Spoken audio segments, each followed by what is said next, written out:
Ya, bismillahirrahmanirrahim. Saya akan coba melanjutkan membaca paper ini, yaitu mapping untuk morfologi dari Universitas Penelesi ke Unimorph.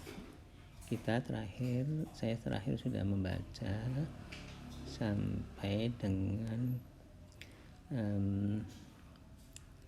metode konversinya itu sendiri, yaitu yang section 5 ini. Nah, sekarang saya akan melanjutkan membaca bagian 6, yaitu eksperimen. Ya, eksperimen saya hapus dulu.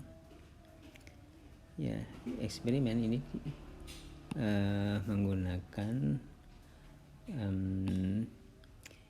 dua task atau dua pendekatan assessment, ya, yaitu yang pertama adalah intrinsik, yaitu setelah mengkonversi MSD UD ke MSD-nya Unimorph, maka dilihat berapa banyak yang dikonversi dibandingkan dengan Unimorph-nya itu sendiri. Jadi hasil dari konversi dibandingkan dengan yang aslinya Unimorph. Ya. Kemudian yang kedua adalah asesmennya ekstrinsik, yaitu menggunakan downstream task, ya. Ya, dilihat performansinya hasil dari dengan pada downstream task sebelum dan sesudah konversi MSD. Ya. Jadi di sini skopnya itu terbatas untuk skema konversi, ya. Jadi yang dikonversi itu, ya. Kemudian future work-nya akan mengeksplor NLP task yang mengeksploitasi baik itu Unimorph created token level Unimorph dan existing tipe level Unimorph. Ya, jadi tidak konversi, saya kira gitu, ya. Tidak dengan konversi dari UD, ini saya kira maksudnya gitu. Atau mungkin maksudnya dari UD tapi tidak dikonversi, tapi bagaimana dari UD itu dibuat, ya, yang token level. Ini kan token level dibandingkan dengan type level, ya. Token level itu yang seperti di UD. Jadi ya menarik juga nih, saya kira, token level dibandingkan dengan type level. Datanya diambil dari UD 2.1, UD Tripeng 2.1,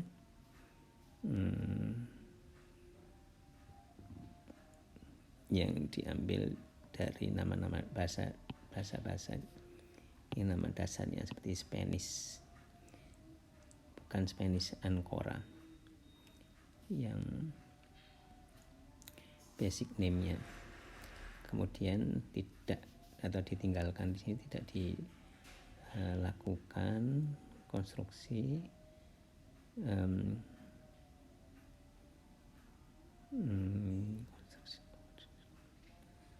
ya, untuk future work-nya itu additional converter. Ya, ini mappingnya masih coba di ini ya, untuk community kalau mau memappingkan lagi bagaimana. Ya, untuk semua UD, ya, Tripeng, ya. Jadi saya kira mungkin ini belum semua yang korpus yang dataset yang ada di UD Tripeng di konversi, ya. Di sini Unimorph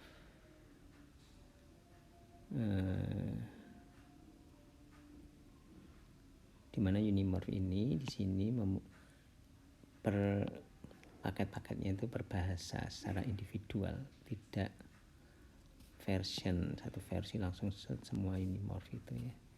Tapi berbahasa itu individual untuk Unimorph ininya modifikasinya.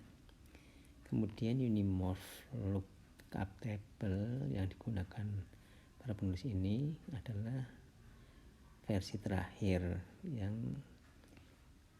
19 Juni 2018, ya. ada 31 bahasa yang ada baik itu di UD maupun Unimorph. Kalau bahasa Indonesia saya kira di UD ada, tapi Unimorph belum ada. Ya, kemudian untuk intrinsic evaluation, ya, evaluasi intrinsiknya ini transformasi semua data UD ke Unimorph, kemudian dibandingkan menggunakan lookup, bis transformasi lookup yang sederhana, dibandingkan dengan yang post edit seperti di video sebelumnya. Jadi dibandingkan antara ini, ya saya kira ini ya ini antara yang inisial yang sederhana ini lookup dengan yang ini, dibandingkan ini kan lebih bagus ya. Jadi post edit itu yang terakhir. Kemudian menggunakan evaluasinya menggunakan recall yang sepenuhnya tanpa partial credit. Jadi saya kira MSD sepenuhnya benar atau salahnya itu tidak ada partial credit. Ini bagaimana ini menghitung recall, karena tabel Unimorph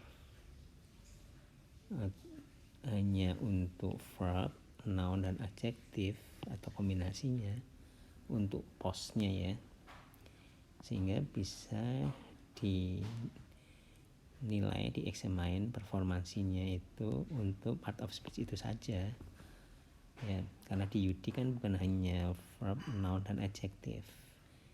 Jadi yang diukur performansinya hanya yang di 3 ini saja, 3 post ini aja. Iya. Di sini penulis mempertimbangkan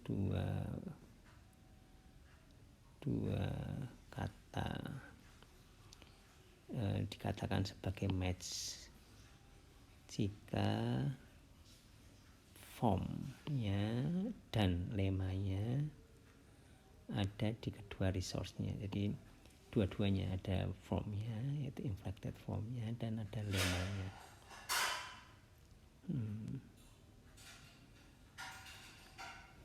Ada ini disebut dengan sinkretisme, itu ada sebuah surface form, single surface form, seperti misalkan ini bentuk inflectednya surface seperti ini, bisa ada multiple MSD ya, seperti contohnya daya di tabel yang telah kita ini ya, di sini kita lihat ya, ini seperti ini bisa ada dua pertama, kedua, 2 MSD untuk satu kata ini, maaf untuk kata ini mandaba, ini kata mandaba ini di uniform, bisa dituliskan, bisa di situ ada 2 MSD ya.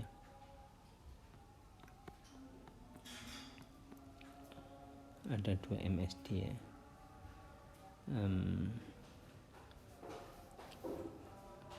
Dikatakan berhasil konversinya jika yang match itu adalah any, artinya boleh salah satunya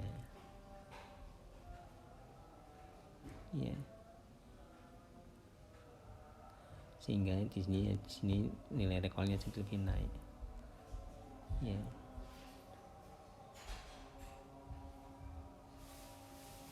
Ya tidak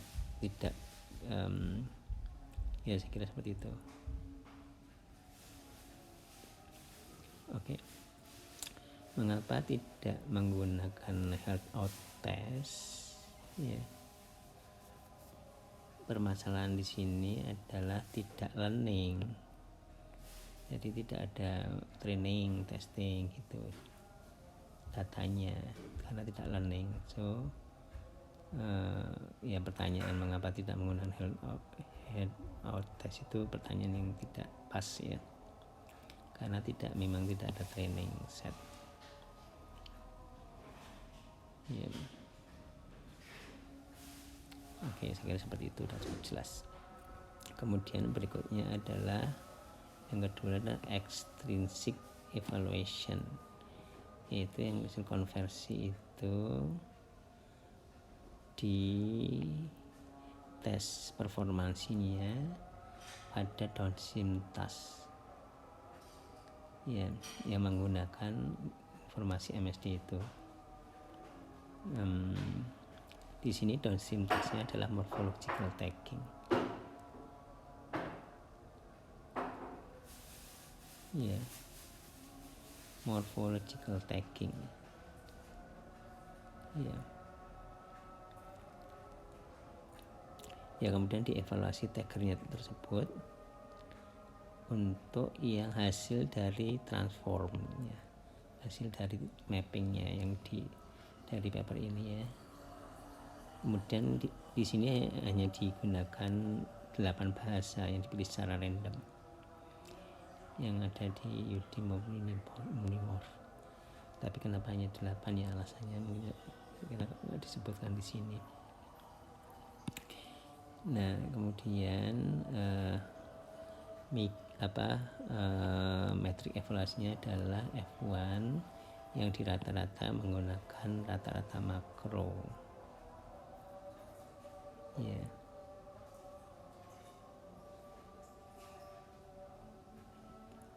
Di mana di sini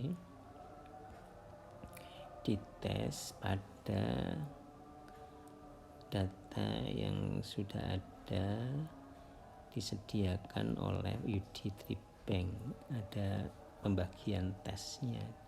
Jadi dites diuji di data tesnya, di mana data tesnya itu yang udah ada di UD Tribank itu ya.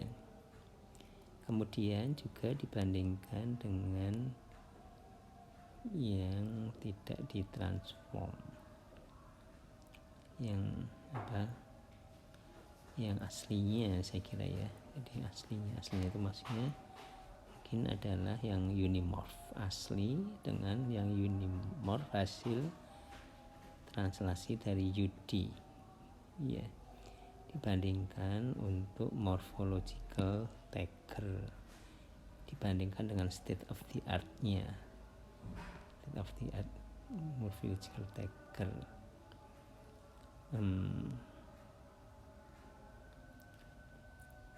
Oke, saya kira intinya seperti itu.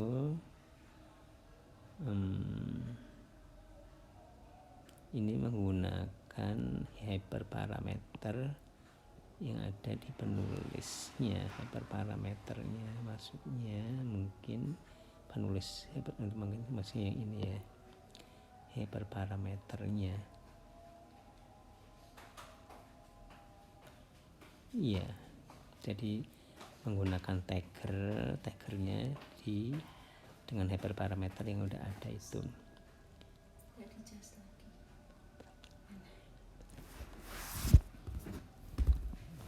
Ini ada implementasi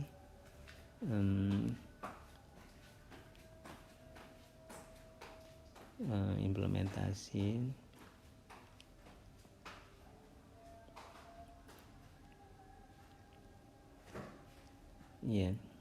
Ini ada catatan kecil ya implementasinya untuk supaya reproduksibility-nya bisa enak ya.